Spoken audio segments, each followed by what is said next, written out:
Good morning, good afternoon. Thank you for joining us today. For those of you who are new to Bellwether, we are a national nonprofit that works with a range of organizations, school districts, state education departments, charter schools, policy advocates, nonprofits, and more to help them solve challenges and create better educational experiences for young people.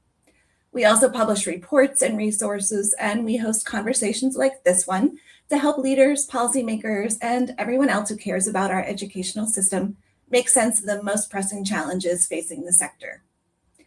A few housekeeping items before we jump into this conversation. First, feel free to ask any questions in the comment section. We'll leave time to answer as many as we can at the end. If you need to leave early or just want to watch any part of the conversation back again, this recording will be accessible on LinkedIn after the conversation has ended. You can access it at any time at the same link. And finally, we host lots of conversations on a variety of issues. So if you want to get notified about future events, be sure to sign up for our email list, and we'll drop the link to the sign up form in the chat, or you can visit our website. My name is Carrie Hannell, and I am a senior associate partner with Bellwether. I am so excited to be joined today by our panel of experts who all have firsthand experience with school closures and consolidations. I'm glad to welcome our terrific panel, Jaime Aquino, Superintendent of Schools for San Antonio Independent School District. Thanks for being with us. Dr. Warren Morgan, Chief Executive Officer of Cleveland Metropolitan School District. Thanks for being here. Dr. Ariel Bierbaum, Associate Professor of Urban Studies and Planning at the University of Maryland. Hello. And Risa Velu, co-founder of Planfully Consulting and the former Chief of Staff for Jeffco Public Schools in Colorado. Thanks for being with us. Before we get into the conversation, I want to provide a little bit of background to ground the dialogue that we're going to have today. First, I'm going to talk about some of the budget pressures that are converging on school districts. The most important of these is declining enrollment. Public school enrollment is falling in most states, and national and state projections indicate it will continue to decline. This is primarily due to falling birth rates. There are simply fewer school-aged children entering the system.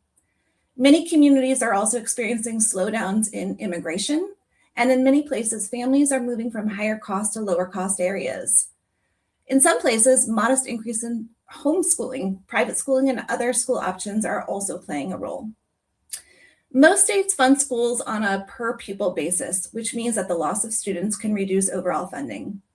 The challenge is that district costs don't shrink at the same pace. Schools still have to maintain buildings, run their buses, they have staffing needs they need to meet, and many costs are fixed or slow to adjust.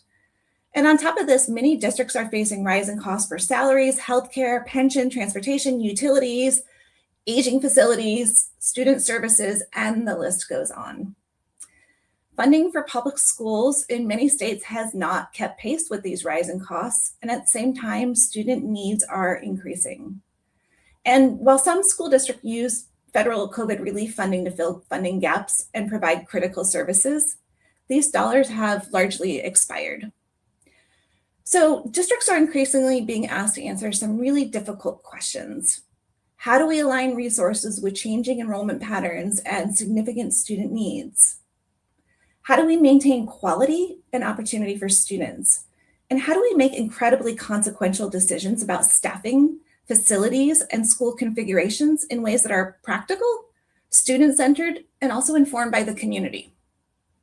School consolidations and closures are never easy, but district leaders are increasingly having to navigate them. And that's the context for today's conversation. We'll hear about how district leaders have approached school closures and what they've learned in the process. So I'm going to turn now to our practitioner panelists to tell us more about what they're experiencing locally. And I'm going to start with you, Lisa. School closures rarely happen overnight. They're often viewed as a last resort. And before districts get to that point, there are usually years of efforts to manage fiscal pressures in other ways. So Lisa, can you tell us a little bit more about some of the strategies Jeffco explored or implemented before deciding that closures and consolidations were absolutely necessary? And what ultimately convinces leaders and community members that incremental adjustments are no longer enough and that something more significant needs to be considered. Yes, Carrie, you're absolutely right. Most districts do not arrive at closure or consolidations quickly. They arrive there after years of trying not to. It's important to recognize that in many districts, including Jeffco, demographics have been shifting for decades. And so districts have been trying to solve for this for a very long time. Usually it starts with marketing. So school districts just think we just need to do a better job of promoting ourselves and getting out there and finding the students who are bringing students back or bringing students into our district. But the reality is when districts are surrounded by other districts facing the same demographic realities, where there literally just are not students to bring back or to bring to the district, the marketing efforts don't work, which is a really hard thing to come to grips with. And then the other thing that you see districts do, and this happens over time, is that as systems, they are using the schools that are well enrolled to subsidize the schools that are not. And so what happens is you see this effort to sustain and stabilize small schools, basically hurting our larger schools. And what that looks like for a system is that programming and services for students starts to decline, not just in the schools that are losing enrollment, but district-wide. So those are some of the issues that our districts are facing. And the reality is that the districts just can't do it all in every school anymore. And to your question about what convinces communities that school closures and consolidations are necessary, I just want to say that ultimately it takes a courageous and clear-eyed leader. And we have two great examples of that on the call today with Dr. Aquino and Dr. Morgan. I cannot understate how much leadership means in this work and how much it meant in Jeffco under the leadership of Tracy Dorland. When you have a strong leader, a courageous leader who is willing to stand up and do this work, what also happens is that you have school leaders who are willing to stand with them and get this work done in their school communities. And that is really a key and critical point to making sense of this for our communities, is when our leaders, both at the district level and the school level, are willing and able to do this work with the district. Okay, so I appreciate you teeing up this important point about courageous leadership. So I'd like to turn it to Dr. Aquino, and then I'll invite Dr. Morgan to come in after that to talk about how you navigate these politically really fraught decisions. You are in a position where you're having to navigate the politics, the stakeholder dynamics that come up. I'd be curious to hear how you have found it works best to engage community. And when I say community, I'm thinking broadly, families, educators, labor partners, your school board members, around a really challenging topic. Yes, thank you, Carrie. First, I want to say that school closures are never just technical decisions. They are deeply human, political, and tied to the identity of the community. In San Antonio ISD, we really faced this reality head on. After years, actually decades of declining enrollment, we had too many underutilized schools, which stretch our resources and created educational inequity. That was our why. And we made sure that people were clear on our why. Because if you approach closure only as a facility or financial issue, you will lose the community. You have to approach it as a trust building and relationship center process. Because if not, they always will tell you, well, you cut a central office, eliminate this. So for us, it was not about that. It was our inability to provide high quality education in smaller schools and also in larger schools, because our larger schools were subsidizing the smaller school.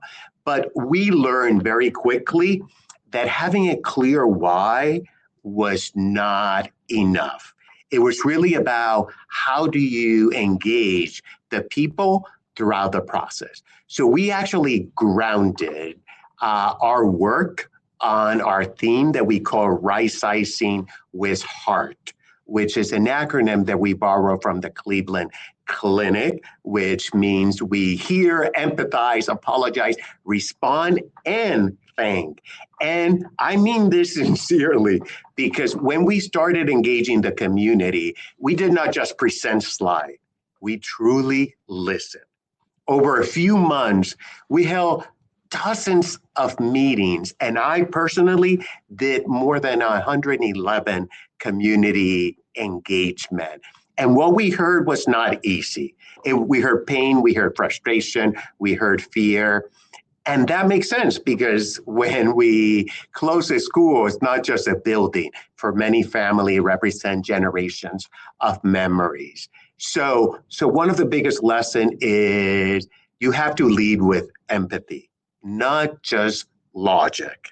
So the other thing that we did was we were very transparent with our data. We actually created a profile, 2-pager profile that's on our website for every single school on how they met the criteria for consideration. We also show in those how the inequity in how resources were being distributed. But the data alone does not build trust. People need to be heard. So one of the things that we did was we brought people early on before decisions were finalized. So for example, we had about 30 community meetings where we asked for feedback on our framework, on our criteria. Almost 40 minutes, 40 meetings just to get on that. And not only that, we wanted to make sure we were transparent by telling them we are actually listening and making changes to our framework. So on our website, we posted a red line version of the framework based on the feedback that we received. A clear example I can give you, we were going to, in our original draft of our framework, was any school with less than 500 students was going to be considered for closure. And the community said, please do not. We know why 500, but it will be devastating because you would have to close 50 schools. So they gave us a number of 350. Which is very tiny, but we actually did accept that at the first time. And then the other thing is that engagement doesn't stop after the vote and the decision.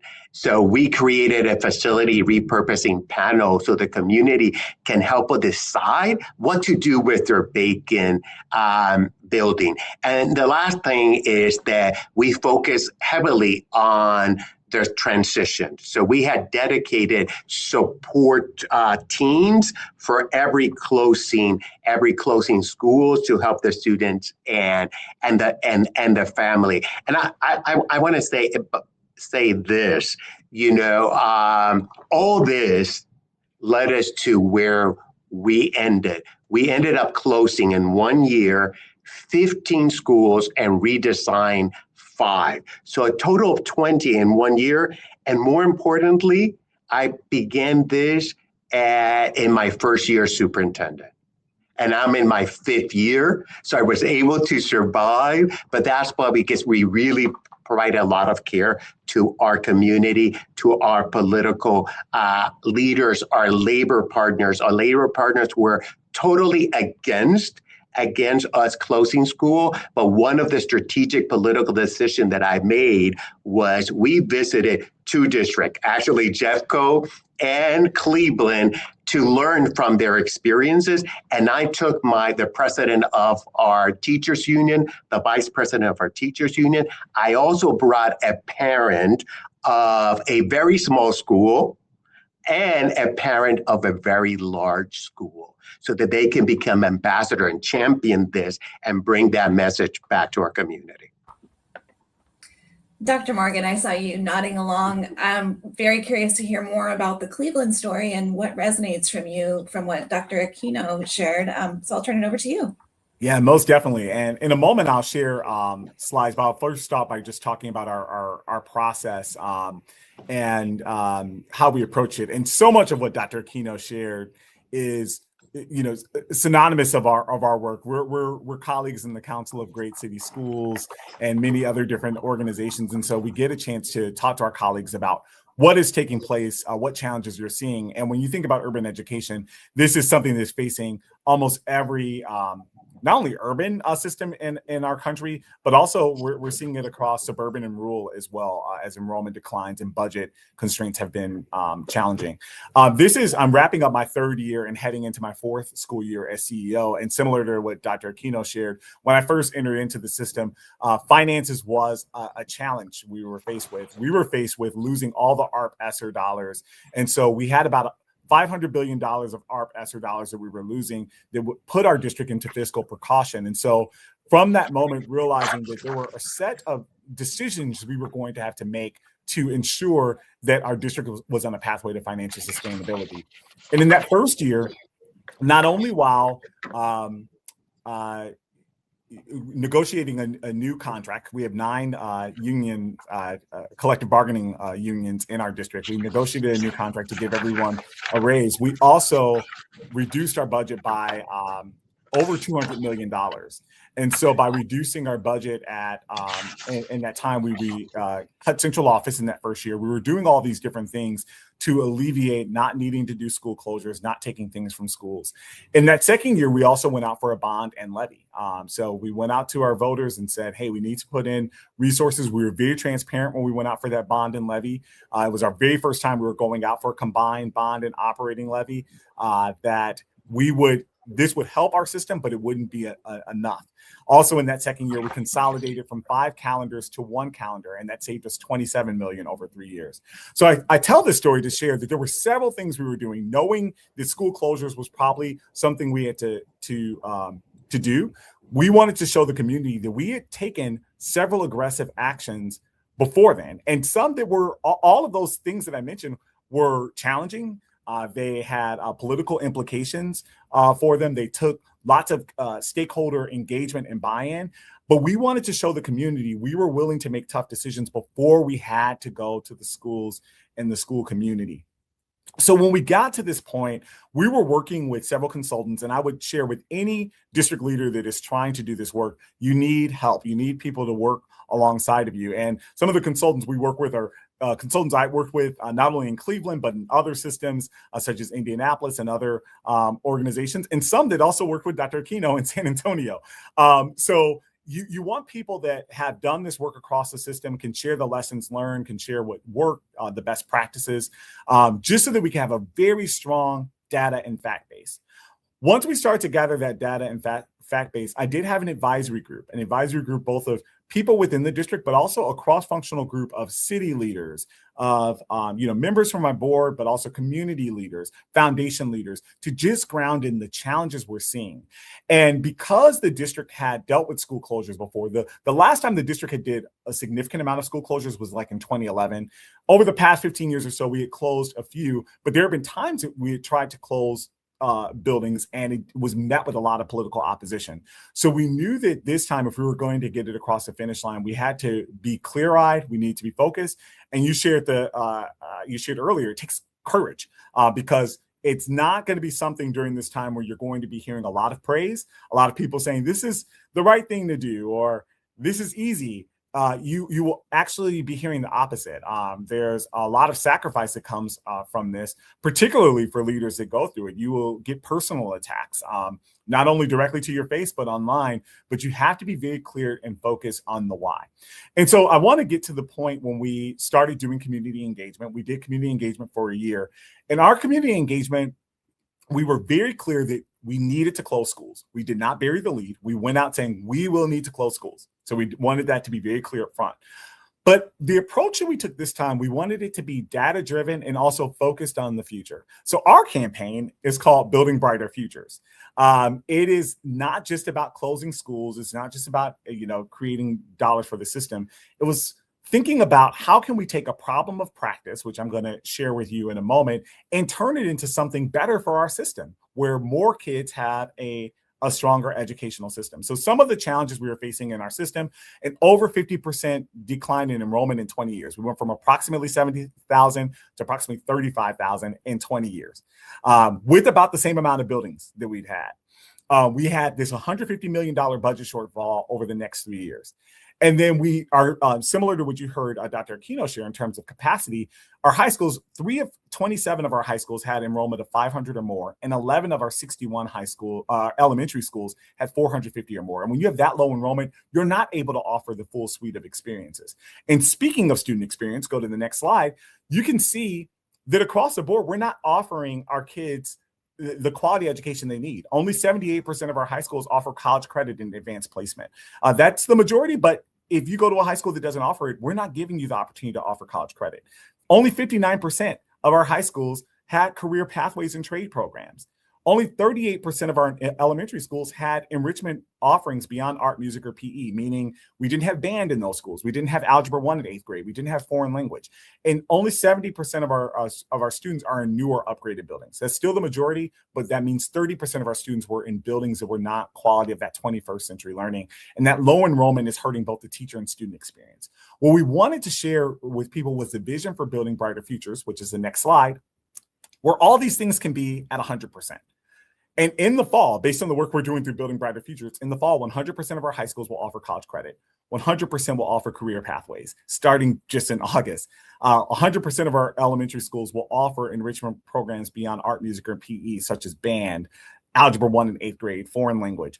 And over the course of the next few years, because we're building some new buildings, 100% of our students will be in newer upgraded buildings. And what we grounded our community meetings in the data. Similar to what you heard Dr. Aquino share, we had a whole website for different meetings. We were sharing feedback. We were sharing the frameworks. Each school had their own data where they were seeing where they were. And we were painting the picture of what the future could look like in a very short period of time. And with that came the consequential decisions, if you go to the next slide, of the tough decisions we had to make. And the recommendation we went out with when we presented recommendations in November, that's what the board voted on. We were able to get 29 school closures. Today is our last day of school. After today, 29 of our schools will close. But there were a total of 39 mergers and moves. So 39 schools either coming together or schools that are going to be moving into different buildings. And something that we faced even more recently as of this spring, over 400 staff impacts across the system. So you're talking about major layoffs. And this is challenging and it's very hard, but still painting this picture that even with the hard decisions we had to make, we're painting, giving a better reality for scholars. So just some data points that are on this slide. For all the kids that are in schools that are closing, 100% of them will have equal or expanded academic or enrichment programs. 96% of them will attend higher performing schools, and 95% of them will go to better facilities. And so this was the data we were grounding people in. Like Dr. Aquino shared, people will not be happy with you, but the more you can share with them that you will actually get more and a better education with this plan versus staying the same where we can't deliver it, it was very hard to argue that point.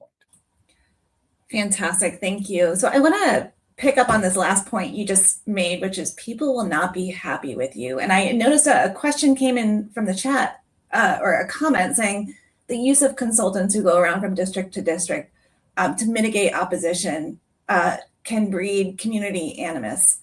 I think this is maybe a good opportunity to bring in Dr. Bierbaum, who has researched how school closures impact communities. And Ariel, as we've talked about communities have strong feelings and opinions about school closures. These are difficult community events. And they raise questions about who's involved, who's impacted, and how trust is maintained throughout the process.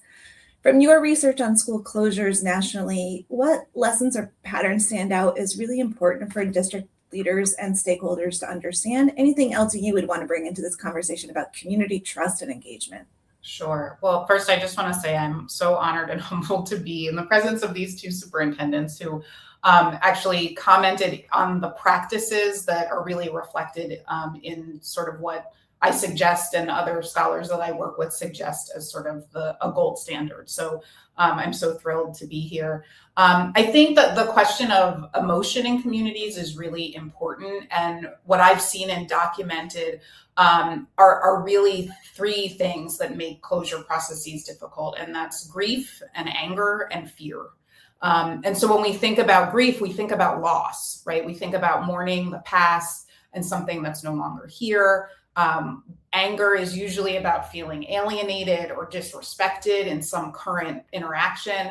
And fear is about not knowing what's going to happen in the future, right? And so I think the idea of having to think about our strategies and approaches in districts and in public agencies that create space for those emotions to be welcome is really important. And I think we heard how these two leaders in these two districts actually did that very intentionally.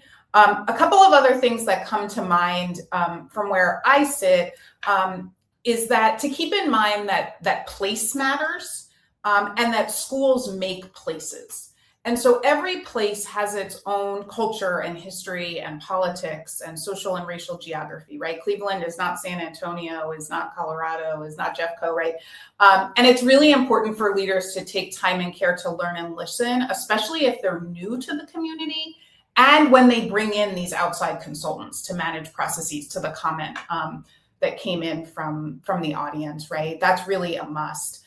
I would also say that today's conversation, and I think the practice in general, tends to treat school closures as education decisions, which of course they are.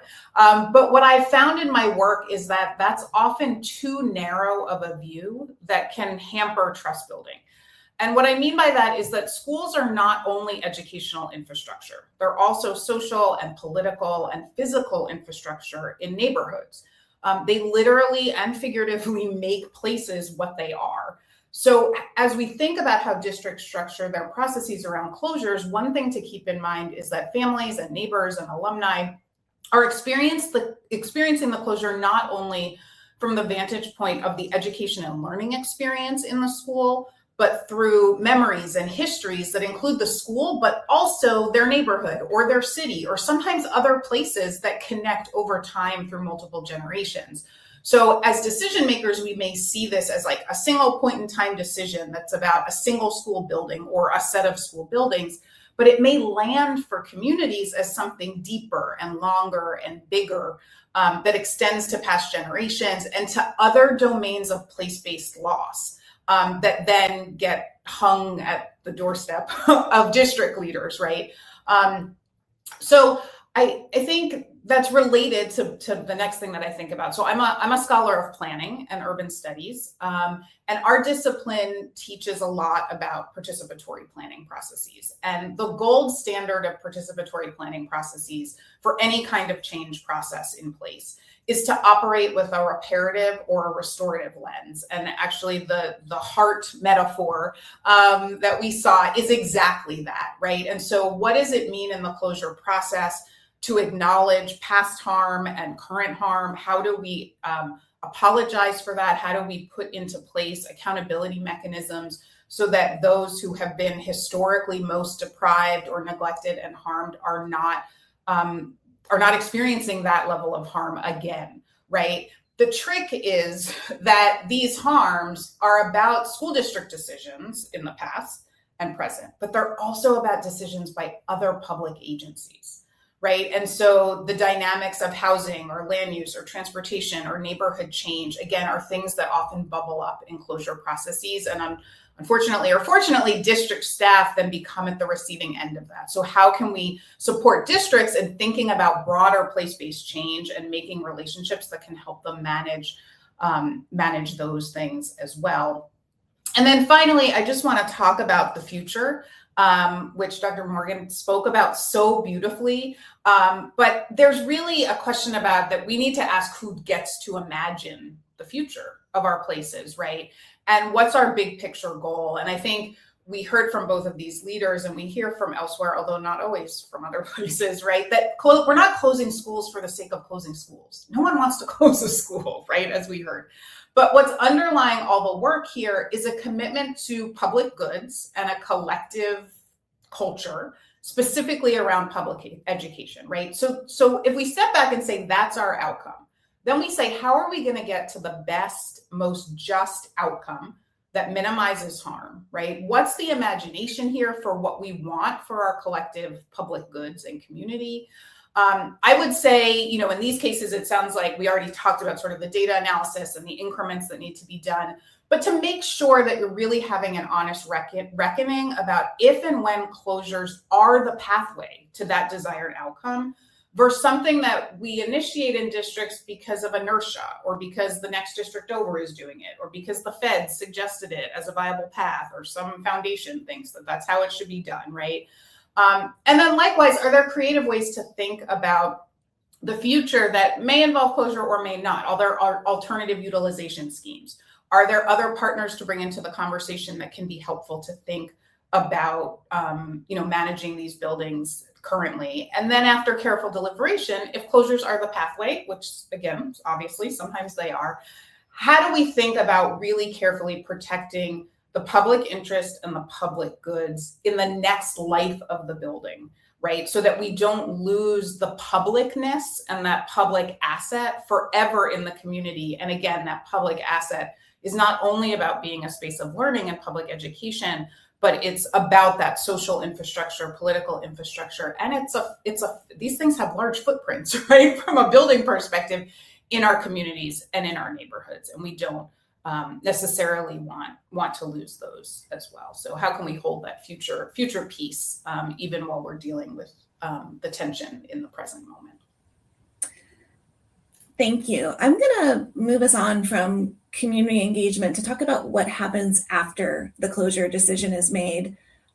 Of course, so much attention goes into who's on the list and which schools are going to be closed, but the experience for families, students, and educators begins at that point and continues through the transition. So I'd love to bring Lisa back into the conversation to talk about what are the steps that districts should consider as they go through the implementation or I'll just say the implementation of the closure plan. And then I'd also like to invite our superintendents back in after that to comment on maybe one thing that you're particularly proud of related to your transition plan. Yeah, the transition is where you can really get back to who you are as a district and what is sort of trademark Jeffco or San Antonio or Cleveland in terms of how you care about people, how you take care of students, and what you hope for their education. And so at Planfully, this is the area that we really support districts in as they're thinking about their closure work, is really getting to what happens after the vote. We always say that's when the actual work starts, right? And so there are really 6 areas that we focus on. First is the systems and coordination needed to support the transition and operationalize the plan. Right. So you have to remember, this is a huge undertaking, as Dr. Morgan alluded to, right? And this is actually where you need consultants. You don't need consultants to go out and do your work for you, to try to close your schools. That never goes well, right? But you need them to help you think about how you are going to, do you have the capacity you need to do this work? Because it is a lot. And if you remember, no matter how big your district is, you're just closing a portion of your schools. The other schools have to operate for the year in a great way, right? And there's a whole lot of people who won't even know what's going on. So you have to be structured internally to support the transition and to operationalize it. So then the next 2 and 3 are supporting students and supporting families. And that is a full, once a decision is made, typically in the fall timeframe, and you have, then you're counting down 7, 8 months that you have to get this transition done. It's really about how are you going to take care of your students, and your families, and then taking care of staff. That is a huge one, right? Because the reality is that, yes, some people may lose their jobs, but especially your certified teachers, given turnover, you're going to need most, if not all of them. In Jeffco, every single teacher got reemployed, but it is a huge change for them. They've been in a family, in a school, and now they need to make a change. They're, depending on your bargaining agreement, They may be going through an interview process or being placed, and how do they integrate with their new community? And do they want to go with their students? Because a lot of people assume we should just move the students and move the teachers with the students, but sometimes teachers want a new opportunity for themselves. They want a fresh start. And so those are all things you have to consider. Then the next thing, this is like closest to my heart, is taking care of your administrators, because this is huge. The lift on our closing and receiving school principals is enormous. And I would just put out a plug to anyone considering this work, please pay your principals. And I know it just is so much work for them in terms of working together. The closing and receiving school principals, if you are fortunate like we were in Jeffco to be able to move one entire school into another school, right? And you got to take care of these people too, because it's not always evident like which one of them is going to get a job. And so thinking about all of those things, and they are the people who are there on the front lines every single day with their community. So huge plug for that. And then the last one is just an intentional plan. I know that Jaime and Dr. Morgan are going to talk about this too, but the plan around community and legacy and about honoring the past as you move towards the future. And that is another really important piece. So I'd be happy to hand it over to our superintendents to talk a little bit more about what this actually looks like. Sure, Lisa, and I'm happy to jump in. And I want to emphasize something that Lisa mentioned, but also one of our member in the audience, Elaine Simon, who said in terms of it could be insulting and offensive if you use consultants. So in our case, and I think for Dr. Morgan, it was really similar. We only used 2 consultants. One was our demographer, because we don't have the capacity to do long-term enrollment projection. So what would it look like in 10 years from now? That was one that we used. And the second one was actually a researcher from the University of Austin, Dr. Terrence Green, who is a prominent researcher in the nation around school closures. And what we commissioned him was to do an equity audit. We could have done it ourselves, but it's almost like evaluating ourselves. So we wanted to make sure that we brought them in, because it is true. Everything else, people told me, bring a facilitator to do the community engagement. I said, absolutely not. This is our decision. We are going to face them and we're going to hand it. So that's the only 2 consultants that we did. But to Lisa's point, in terms of like the hard work begins after the vote. And one of the thing that we did was we were intentional in creating a transition plan, one that we call Empower Plan.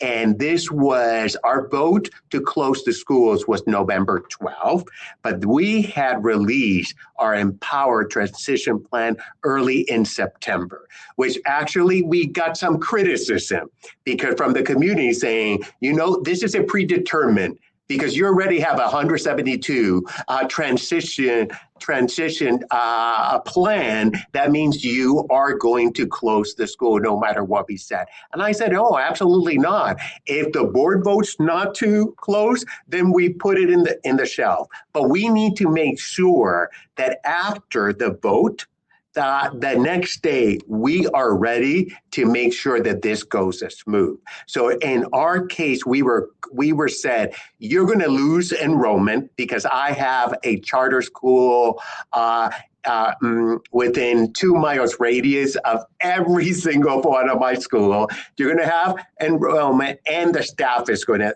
leave.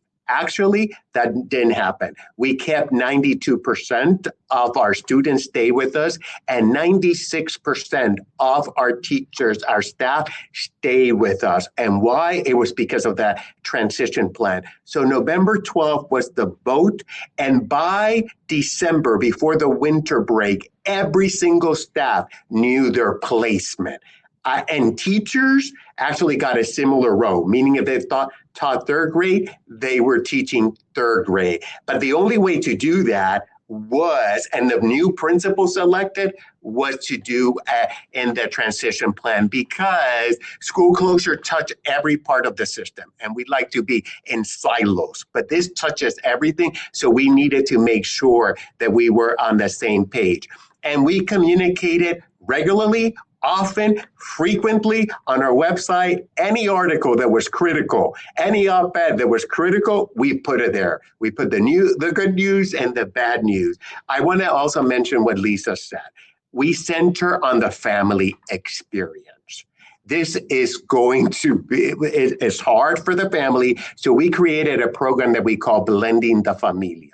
So from November to May, we actually had the staff from the closing school and receiving school come together, have lunch, so they got to know each other. We also had field days from the students from both campuses. We actually had them come up with a mascot. What would be the new mascot for the school? What are the artifacts of the closing school they want to bring into the new school? So we really center on that. And I said we had a transition team for staff for every closing campus school and for every student and family. We did the BIP treatment. We also did not have any layoffs. We hired everybody. Actually, if we had a pay protection for 1 year, if you got a role that paid less, we were going to hold you harmless for 1 year. And I want to emphasize what Lisa said, take care of the staff, central office staff. It is draining, and the principal, the emotional, the personal attack. So, and we stayed present and responsive. So those are the things that you need to keep in mind as you do the implementation. The implementation has to go really, really smooth. I mean, we moved 2 million boxes of materials. So we packed everything for our staff, from closing school to receiving school. So we had everything absolutely outlined. Yeah, no, I would just add one, just really quickly on the consultants. I agree with everything Dr. Aquino was sharing. You don't have the capacity to do demography studies, sometimes building capacity, figuring out your pathways. You really want to make sure you're well researched in that. And a lot of times districts, we just are not built that way. And you want to make sure you have your research. And so those are on the consultants. But I agree, when it comes to your community engagement, everything you're doing, you need to do that for yourself. You need to be out there. I was at all those community meetings, making those touch points. And that's really important. We are living through the implementation right now. So unfortunately, we had to do impact. So and we were able to get through our vote in December through the school closures. And when we announced the 400 layoffs in April, you could go back and look at it. We're still kind of living through that, and that was hard. We just worked with our teachers union to help mitigate some of that. I was trying to work on a mitigation strategy since January with our teachers union, and we just got something across the finish line. But that's tough when you're talking about jobs and also who is going to manage through that. But you ask what I am proud of. One, this is a massive plan that we're doing all at once. It's easy to phase in. And I've been in districts where you do a phase-in approach, and sometimes when you phase in, here in Cleveland in the past, we've done phased-in approaches. And by the time you get to that the last phase of it, you're either needing to do something different or it doesn't even make sense anymore. And so it was really important that we make the decision all at once. And when you're doing that much, implementation is key. And so we have been working very hard on making sure we have strong implementation. And for that, I'm proud of the community for its resilience. But despite some of the louder comments I may hear, whenever I get a chance to talk to a student or sometimes a staff member that says, and they'll tell me privately, they may not say it very publicly, I'm excited about the opportunities that are going to be added, particularly for kids. And we're in a district where the majority of kids, they look like me, come from similar backgrounds, where they're saying, I don't have access to this, I will in the future. That makes me proud. We're delivering on something that we can't deliver right now. And that is what keeps me going, despite all the attacks, all the days that are very hard, all the days when we're like, how are we going to get this done? The late nights, knowing that we're building something for the future that is better for our kids. And and something that the community hasn't been able to deliver for our kids. That makes me extremely proud. And we constantly say, watch us work. And the us isn't just like me and my leadership team. That's our entire district. We are working together. That's our teachers, community leaders, community partners, watching us work as we deliver on this plan for the future of our scholars. And that is what keeps me motivated. And it also holds us accountable to make sure that the promise of building brighter futures is actually delivering on what it said it will do. One of the things that we haven't talked about yet is what happens to those school facilities when the school itself is closed. And of course, that's part of the transition plan. So I'd like to turn it back to Ariel, because I know that your research focuses on the effect of school closures on communities. Can you tell us what stands out in your research about the long-term effects of these decisions and what leaders should consider when deciding how to repurpose vacant or surplus property? Sure. So I'll say again, if we take kind of a place-based lens to understand and to acknowledge that sort of the relationship between schools and places is kind of a chicken and an egg conundrum. But we know that policies in housing and transportation and land use have historically and continue to shape the conditions that districts have to respond to, right? And in part, that's related to closures. But likewise, school district decisions reconfigure neighborhoods and in the longer term can really affect citywide and metropolitan dynamics. So the upshot is that there is an interaction between schools and housing and transportation and land use and the movement of people and the flows of investment and dollars. And so closures and school building reuse really matter in terms of how not only these educational commitments that we've heard about in detail today, but also how communities more broadly evolve and change, and who's welcome in a place and what the racial and political landscape might look like in a place, right? I think it's often also important to note that communities, particularly Black and Brown communities and low-income communities across the United States, have heard for generations that government action is going to help them and going to create a better future. And that has often not actually been the case. And so, again, I just want to elevate that when we talk about this future-oriented conversation, we also need to recognize and think about the past and acknowledge grief. There's a comment from a colleague in New Orleans about hosting a traditional New Orleans jazz funeral. We had an experience, there's an example in Philadelphia where actually a university building that closed before it's being renovated. The new developer actually brought in a death doula to facilitate a grieving process among people there. So these things take resources and creativity, and that's really important. Ultimately, I think my research and my research with my collaborators shows us that school building reuse and what happens after the building is closed is actually not a separate process from closures, right? It actually needs to be thought about kind of as one continuity and in continuity. And so I guess my hope or suggestion from this is that the expertise from the communities most impacted, both historically and today, and the expertise from other kinds of public agencies, right, are brought in to consider the broader spatial and longer term impacts of closures, like during all of these decision-making processes, right? And that the possibilities for reuse are actually built into closure policy and into criteria for closure and disposition as explicitly as possible from the front end. And I know that, again, as I know my place as a researcher, right? So I have the kind of 20,000 foot view, and I understand that this may sound sort of like a bunch of platitudes to some of the educational leaders that are listening in. And I know you're managing so many competing demands and your core mission is education. But I really have a big concern that in many communities, school districts are the largest landowners. They are stewarding civic public assets. And if we close these schools without a plan for how to preserve their multi-dimensional publicness in their next life, then we collectively are really going to be experiencing a great loss as a society. I don't think the onus for figuring this out is solely on the doorstep of districts. But I do think it requires a shift for educational leaders to think of themselves more broadly as civic leaders. And likewise, for planners and housers and that sort of category of folks to think of themselves as having a critical role in affecting educational issues, which frankly in the planning community we don't. And that's part of the reason I'm a professor. It's part of the reason I teach in both colleges of education and in a planning program, right? Because it's about a leadership pipeline and sort of changing the way we think about that. And again, I'm honored to be with two leaders who clearly sort of have a different and expansive approach.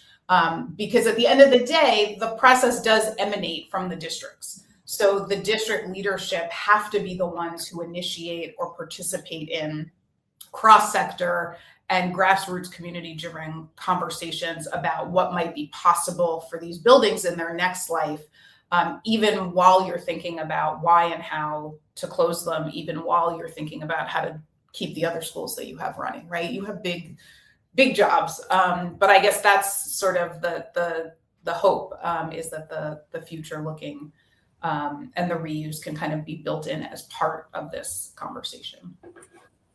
Okay, thanks for that, Ariel. I want to turn to questions in the chat. So if you have a question, you want to drop it in, you have a few more minutes to do so. I want to start with a question that came in for Lisa about the principals. You mentioned that it's important to pay the principals. Can you talk about what you did or what you would recommend for leaders in other districts? Yeah, so it was just definitely one of my biggest learnings from we did 2 sets of closures in Jeffco, and just the enormous amount of work that our principals were putting in. They already do a lot. They already have a lot of commitments beyond probably what we should expect. And then on top of that, the amount of time they have to sit with, with people and hold space for them during this grief cycle. A number of, the events they hold at their schools, the complexity of bringing parent groups together. And I also want to say that, I know that both Dr. Morgan and Dr. Aquino talked about the personal attacks. I want to say those don't stop at the superintendent level. We started to see that at the school level too, and so they deal with a lot, and it is in addition to thinking about how you might compensate them, which I think is really important to figure out a fair way to do that. Just the supports that they need. We sort of did group therapy type things. There's a cycle that principals go through where, they're helping to get this closure done. And then by the spring, especially those principals who might be transitioning out of their jobs, start to internalize this as their fault. And, we really have to invest in, when we make recommendations in the fall, there's a whole school year that needs to be incredible. We started to call it the mic drop moment, in the spring, that you're going to such a strong finish to the school year that no one will ever forget in the school that is closing. And it takes intentionality, investment in our leaders, whether that is financial, which I highly recommend, or at least additional resources to them to ensure that they also thrive coming out of this experience.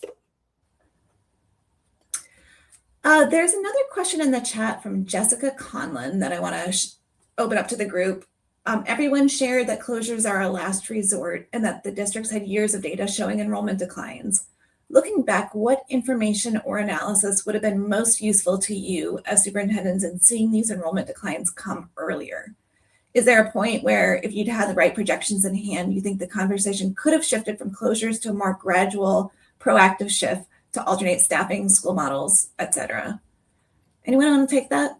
I'll start. One, I talked about a 20-year span of time. So you heard from me, I'm finishing up year 3 in the role, going into year 4. Dr. Aquino, you talked about being there 5. Even though that is we're doing the time for the time we are here. We're not there in terms of that duration of that time when thinking about all the changes that were taking place.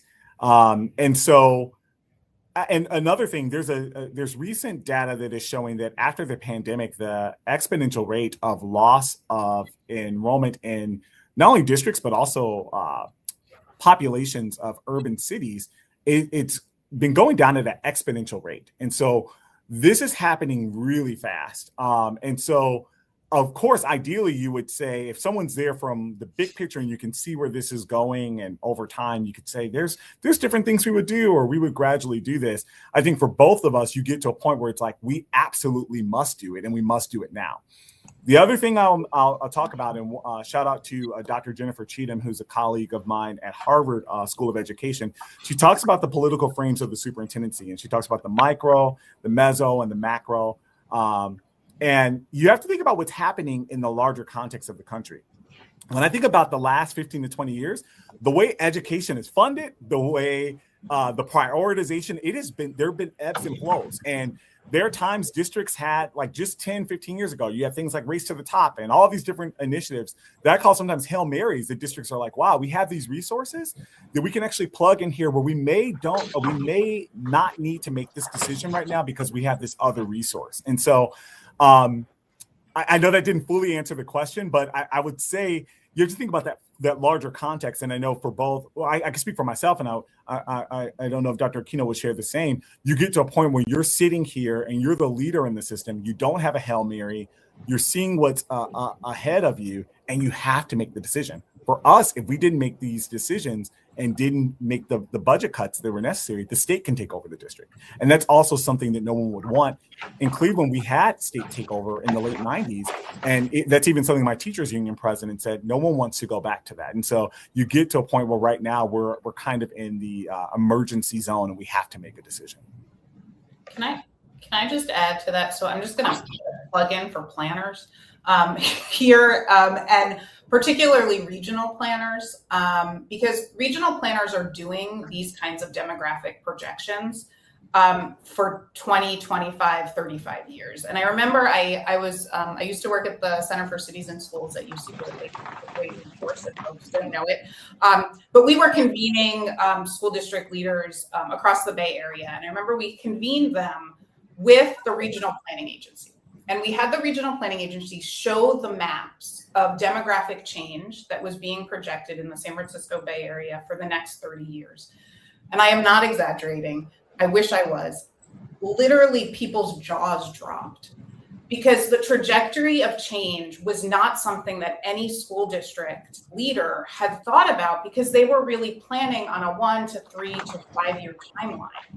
And so this is just a plug and an advocacy moment that, like, again, districts, you have to plan for the timeline that you have to plan for because of your core mission and what you have to deliver.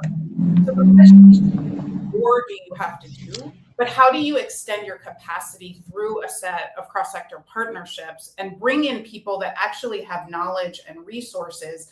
We have a whole industry of demographers that support enrollment projections at districts, and some of them probably do very long range things, but a lot of them don't. The bread and butter is like what you guys need for enrollment. And that actually isn't going to help you take this long view that this person, is asking a question about, right? And so there are other people in the world and in your communities that actually this is their only job, is to look at that long tail data.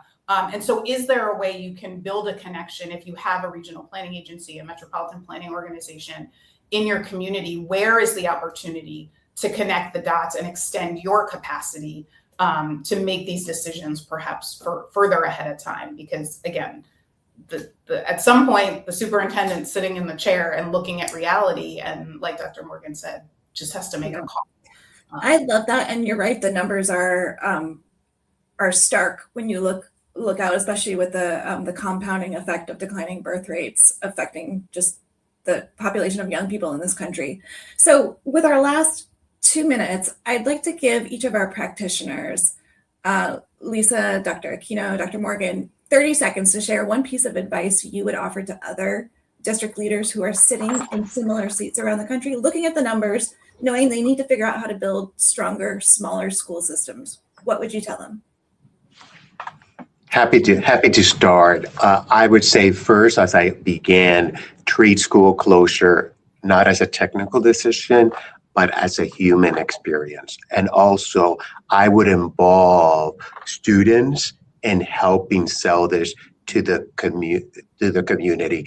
We actually, my student advisory council went on a roadshow to convince the community that it was in their best interest to close school. And the statement they used to say was, please do not continue investing in empty buildings, invest in our future. And they spoke at the public board meeting when everybody was against. And when they spoke, the energy shifted. The energy shifted not out of agreement, but out of respect to their voices. And the day after the board voted to close the school, it was a 5-2 vote. I had my superintendent council, and one student asked one of the trustees that voted against, why did you vote against closing when we told you this was in the best interest of our future? And when she explained her answer, one said, please do not do anything to undermine the process. So use the student voices to convince that this is for their future.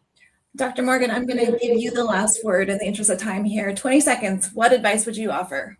I would underscore, you can never do enough engagement, so get the student voice involved. I would also say when you're undertaking this, you still have to run the system. And so I think it's sometimes underestimating how much building a new system is on your team while also maintaining the system. So thinking about how you do both at the same time.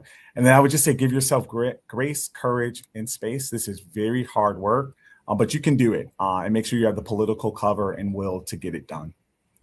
Love it. Well, thank you to our fabulous panel. Really appreciated you taking the time to join us today, especially on the last day of school in San Antonio and Cleveland. To learn more about Bellwether's work, you can visit our website at www.bellwether.org and sign up for our newsletter if you wish. It will be linked in the chat box. Please reach out to us if you have any comments or questions, and we appreciate you joining us today. Thank you.